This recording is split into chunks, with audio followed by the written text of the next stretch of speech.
Today, we're diving into a really crucial period in modern history, the decades from the 1950s to the 1970s. This was a time when a massive wave of civil protest just swept across the globe, and it challenged everything from racial segregation to the very idea of what a government should be. So here's the central question, right? The whole world had just fought this massive war, supposedly for democracy and freedom. You'd think that would lead to a period of peace. But just a few years later, the world erupted in protest. What on earth happened? Well, the answer really boils down to this huge gap between promise and reality.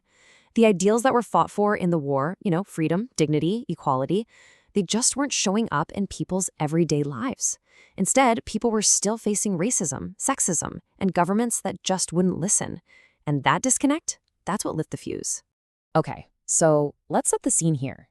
To really get a handle on why these protests happened, we first have to understand the massive shifts that were happening in society right after the war. A whole new generation was coming up, and they were seeing the world in a totally different way than their parents did. This really breaks it down for us. You had three major forces all coming together at once. First, you've got this youth counterculture that was questioning all authority, parents, schools, you name it. Second, women were entering the workforce like never before, and that completely shook up traditional ideas about family and gender, sparking these huge women's liberation movements.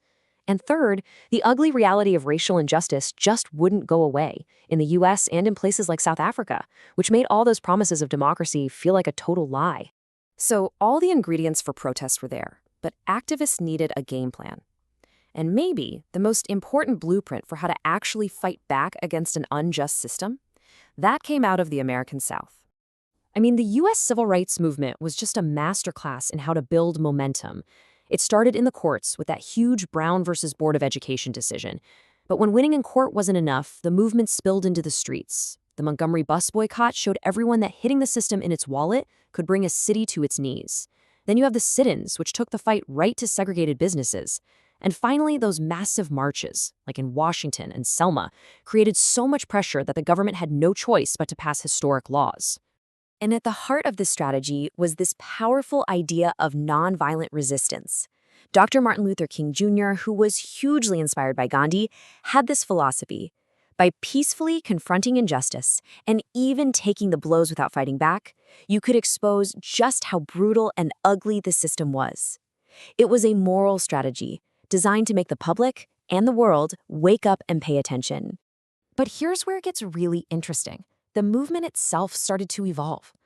For a lot of people, especially in the northern cities, change was happening way too slowly. And the goal of just integrating into a society they saw as corrupt felt, insufficient. This frustration gave birth to the Black Power movement.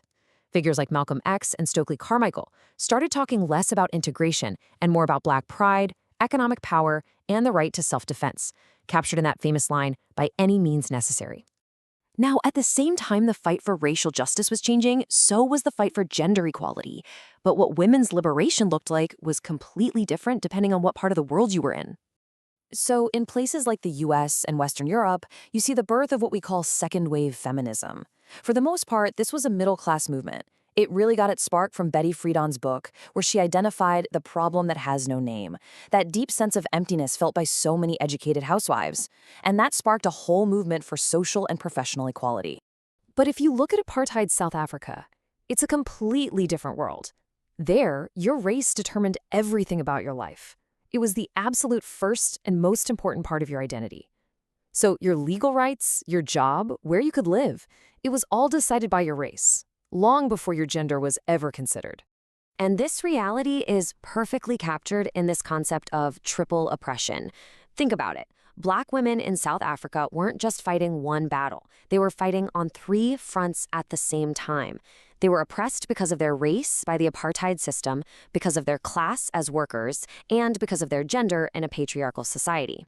And you can see how that deep racial divide played out even within the resistance movements themselves.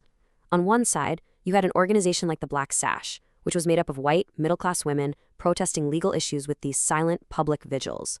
But on the other, you had FEDSA, a multiracial working-class group that used massive marches to demand the complete abolition of apartheid's racist laws. And the sheer power of that kind of mass action was on full display in 1956. Just imagine it. 20,000 women from all walks of life marching on the capital city, Pretoria, to protest the horrible pass laws. This was women leading the charge in a huge way. And from that incredible day came this iconic slogan, a declaration of strength that has echoed for decades. Wathin epifazi, wathin ambakoro. You strike a woman, you strike a rock. Absolutely powerful. So all these different movements, civil rights, women's liberation, anti-apartheid, they were all gaining steam.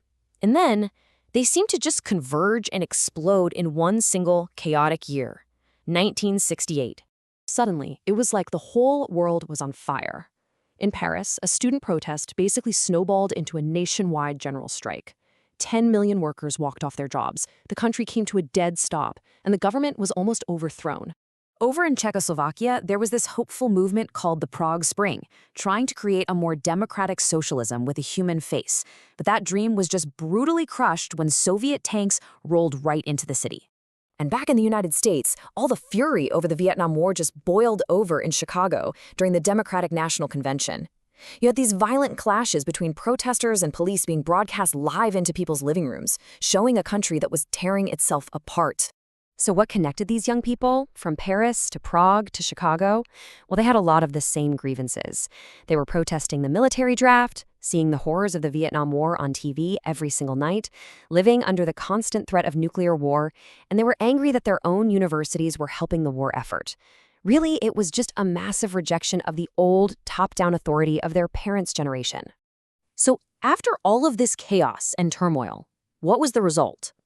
Well, these movements didn't just break things, they actually built something new. They changed our entire understanding of how you can create a more just society. And this really shows their lasting legacy perfectly. They created what we can call a new architecture of resistance. Step 1, identify a deep injustice. Step 2, mobilize ordinary people using new tactics like boycotts and sit-ins. Step 3, use that pressure to achieve real transformative change. And Step 4, inspire the next generation by leaving behind a playbook that's still being used by activists all over the world today. Which leaves us with one final big question. The activists of the 50s, 60s, and 70s left us this incredibly powerful set of tools for making change. The real question is, what are we going to build with them today?